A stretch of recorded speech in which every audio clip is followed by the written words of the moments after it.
రాజధాని అమరావతి ప్రాంతం త్వరలోనే కొత్త అందాన్ని సంతరించుకోబోతుంది.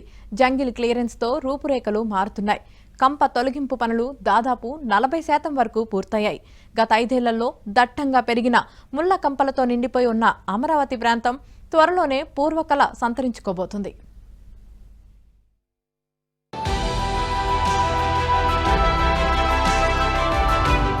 వైసీపీ పాలనలో నిర్లక్ష్యానికి గురైన రాజధాని అమరావతి జంగిల్ క్లియరెన్స్ తో స్వచ్ఛంగా మారుతోంది. పునర్నిర్మాణంలో భాగంగా ప్రభుత్వం తొలిమెట్టుగా కంప తొలగింపు కార్యక్రమానికి శ్రీకారం చుట్టింది. ఈ నెల 7న జంగిల్ క్లియరెన్స్ పనులను పురపాలక శాఖ మంత్రి నారాయణ లాంఛనంగా ప్రారంభించారు. 24,000 ఎకరాల్లో కంప తొలగింపు నెల రోజుల్లో పూర్తి చేయాలని లక్ష్యంగా పెట్టుకున్నారు. 36.50 కోట్లతో మొదలైన పనులు రాజధాని గ్రామాల్లో యుద్ధ ప్రాతిపదికన సాగుతున్నాయి.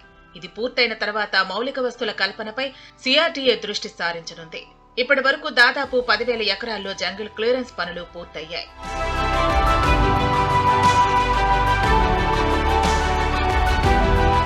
పనులు త్వరగా పూర్తి చేసేందుకు మొత్తం విస్తీర్ణాన్ని 100 డివిజన్లుగా విభజించారు.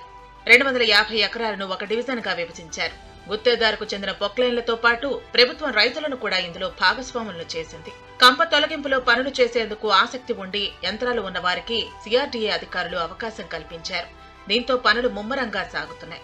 రాజధాని నగరంలోని మందడం, వెలగపూడి, లింగాయపాలెం, రాయపూడి, పిచ్చుకలపాలెం, తుళ్లూరు, దొండపాడు, కొండమరాజుపాలెం, శాఖమూరు, అనంతవరం, వెంకటపాలెం, ఉద్దండరాయనిపాలెం ప్రాంతాల్లో పనులు జరుగుతున్నాయి.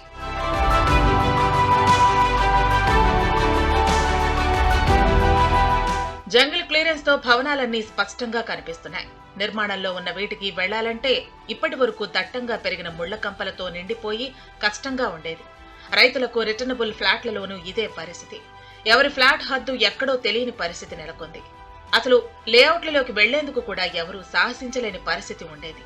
ఇప్పుడు జంగిల్ క్లియరెన్స్ తో అమరావతి ప్రాంతం త్వరలోనే పూర్వకళ సంతరించుకోబోతోంది.